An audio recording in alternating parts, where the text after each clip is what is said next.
Question number 9. If the third and the ninth term of an AP are 4 and minus 8 respectively, which term of this AP is 0? Means an आपको 0 बोला है and n आपको find out करना है. A3 is how much?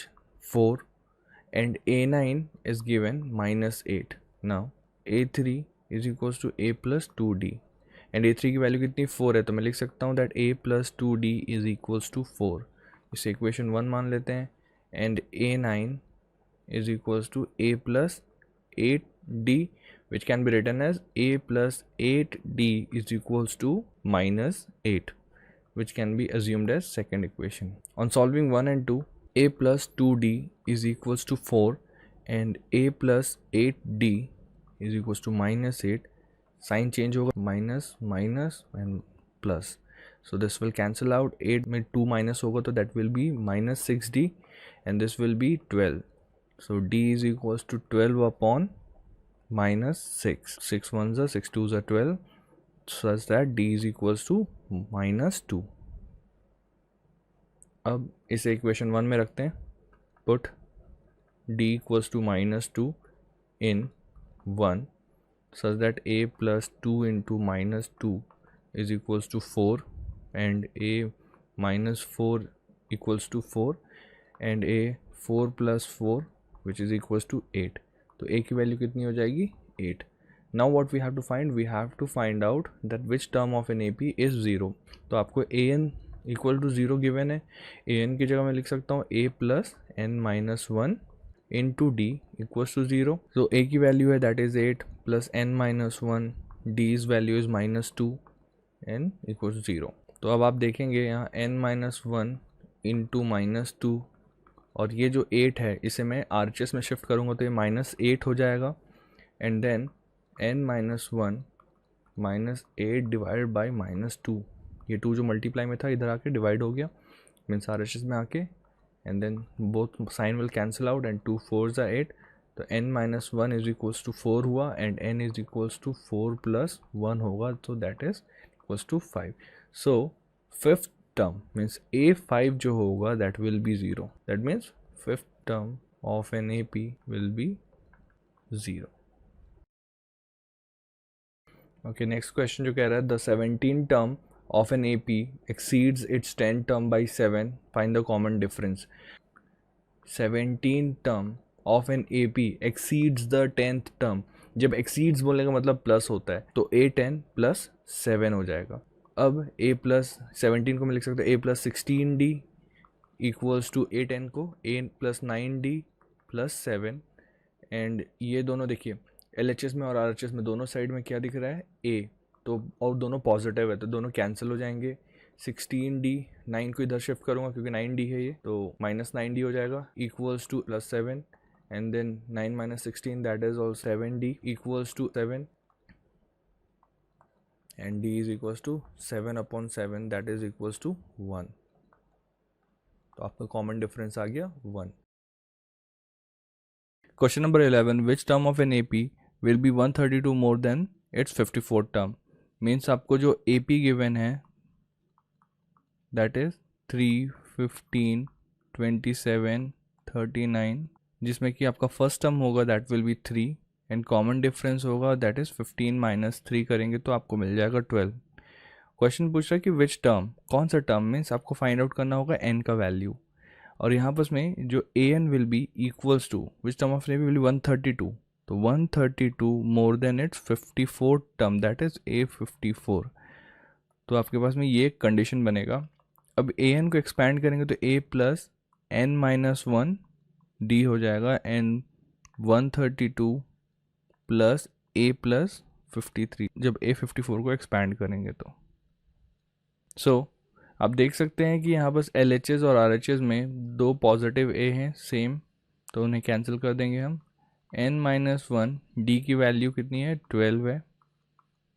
132 equals to 132 plus 53 into 12. एक इसका simple तरीका बताऊंगा दैट इज़ n माइनस 1 यहाँ 12 है मल्टीप्लाई में ये भी 12 का मल्टीप्लिकेशन है सो 12 इंटू 11 हो जाएगा प्लस 53 इंटू 12 तो n माइनस 1 इंटू 12, और 12 यहाँ से कॉमन आपने ले लेना है, तो 53, 11 + 53 हो जाएगा, and 12 cancel, so n minus 1, and this will be how much? 64. So n is equals to 64 plus 1, which is equals to 65. तो 65th टर्म आपका आंसर होगा. Question number 12. Two APs have the same common differences. The difference between their 100 term is 100. What is the difference between their 1000 term? तो आपके पास में दो APs given है. So let the two APs be A and B, whose first term are A and B, and common difference is D. दोनों के लिए same common difference है, तो हमने सिर्फ D एज्यूम किया. नाउ आपको गिवन है दैट 100 टर्म का difference means A100 minus B100 is equals to 100. तो हमको फाइंड आउट करना है कि 1000 टर्म का डिफरेंस, उसे बाद में फाइंड आउट करेंगे, बट बिफोर दैट हम इसको सिंप्लीफाई करते थोड़ा. तो A100 को एक्सपैंड करूँगा तो A + 99D होगा माइनस B + 99D, और इसे हम ब्रैकेट में रखेंगे equals to 100. Now A + 99D minus bracket open होगा तो माइनस B हो जाएगा, and plus minus minus 99D equals to 100. Now देखिए प्लस 99D और minus 99D same and opposite, they will get cancelled, and A minus B equals to 100 आपके पास में आ गया. चलिए इसको अज्यूम कर लेते हैं 1. नाउ हमको बोल रहा है कि 8000 के बीच का डिफरेंस कितना है. 8000 टर्म जो होगा उनका डिफरेंस कितना आएगा. सो 8000 माइनस B1000 इक्वल टू, मैं इसे एक्सपैंड करके आगे लिख रहा हूँ, तो A + 999D माइनस ब्रैकेट में B + 999D हो जाएगा, क्योंकि 1000 माइनस 1 तो 999 आ जाएगा. तो A + 999D minus bracket open करूँगा तो साइन चेंज होगा, minus B minus 999D, plus 999D और माइनस 999D कैंसिल हो गया, तो हमारे पास बच गया A minus B, and A minus B कितना था हमारा 100. सो 8000 माइनस B1000 जो है 100 होगा. कैसे? फ्रॉम 1 से, बिकॉज हमने 1 में देखा कि A minus B equal to 100 है. Question number 13. How many 3 digit numbers are divisible by 7. तो इसको करने के लिए हमें फर्स्ट टर्म चाहिए और लास्ट टर्म चाहिए. Okay, so what will do, पहले तो हम 3 डिजिट नंबर लेंगे, smallest 3 digit number that is 100, और उसको 7 से डिवाइड करेंगे. 7 से डिवाइड करने पर हमें यहाँ पर में तो हमें मिला रिमाइंडर 2, तो उसे क्या करूँगा मैं 100 से माइनस कर दूँगा, तो ये मिलेगा मुझे 98, और इस 98 में प्लस 7 कर दूंगा तो मुझे मिल जाएगा 105. तो मुझे फर्स्ट टर्म मिल गया दैट इज़ 105, और इसी में मैं अगर 7 ऐड कर दूं तो मुझे नेक्स्ट टर्म भी मिल जाएगा which is divisible by 7, like that 119 also. अब मुझे लास्ट टर्म चाहिए, स्मॉलेस्ट 4 डिजिट नंबर लूँगा और उसको 7 से डिवाइड कर दूंगा, तो 7 1 ज़ा 7, 30 बनेगा, तो 7 4 ज़ा 28, 2 और ये 0, तो 7 2 ज़ा 14, तो मेरे पास रिमाइंडर 6 मिला. तो मैं इस रिमाइंडर को 1000 से माइनस कर दूंगा, तो जब माइनस करूंगा तो मुझे मिलेगा 994, तो मेरा लास्ट टर्म आ गया 994. Now what, the first term है मेरा दैट इज़ 105, कॉमन डिफरेंस 7, और last term an that is equals to 994. Now general formula use करूंगा मैं, तो यहाँ an is equals to a + n - 1d होगा. तो an की वैल्यू है 994 equals to 105 first term plus n - 1 common difference है 7. अब ये जो 994 है इसको यहीं रखेंगे, 105 को LHS में लेके आएंगे, तो प्लस 105 है वो माइनस 105 हो जाएगा, equals to n - 1 into 7. 994 minus 105 that is 988 means 889 हो गया. और ये जो 7 है मल्टीप्लाइड n - 1 के साथ में LHS शिफ्ट करूंगा तो वो डिवीजन में आ जाएगा, इक्वल्स टू n - 1 हो जाएगा. और इसका डिवीजन कर लेते हैं, 7 7 7 14 7 49। तो आपके पास आ जाएगा n-1 that is equals to 127 और n is equals to 127 plus 1 that is equals to 128. So number of 3-digit numbers that are divisible by 7 is 128.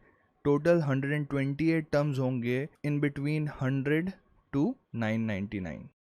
Question 14. How many multiples of 4 lies between 10 and 250? 10 और 250 के बीच में कितने सारे 4 के multiples लाई करते हैं? तो 10 के बाद आता है दैट इज़ 12, तो 4 3 12 होता है, एंड उसके बाद 16, then 20 and so on. Before 250 हम देखेंगे, पहली बात तो 4 है तो इवन नंबर से डिवाइड होगा, तो मैं 248 को चेक करूंगा. तो डिविजिबिलिटी रूल जानता हूँ दैट अगर यूनिट प्लेस में 4 का डिविजिबल है तो वो नंबर डेफिनेटली 4 से डिवाइड होगा. तो ये हो जाएगा हमारा 248. अब चेक कर सकते हैं, 4 6 24, 4 2 8. तो यहाँ पर से मेरे पास में एक AP आ गया. अब इसका जो फर्स्ट टर्म होगा दैट इज़ 12, कॉमन डिफरेंस जो होगा 4, एंड आपका लास्ट टर्म जो होगा that is 248. Now again general formula use करेंगे, an is equals to a plus n minus 1 d, and then an की वैल्यू कितनी है 248, a that is 12 plus n minus 1 into d is how much 4. तो 248 minus 12 equals to n minus 1 into 4, तो ये हो जाएगा 236, और ये 4 को मैं शिफ्ट कर दूंगा LHS में, तो ये डिवाइड बाई 4 हो गया, टू n माइनस 1. इसको डिवाइड करेंगे तो 4 5 ज़ा 20 एंड 4 9 ज़ा 36.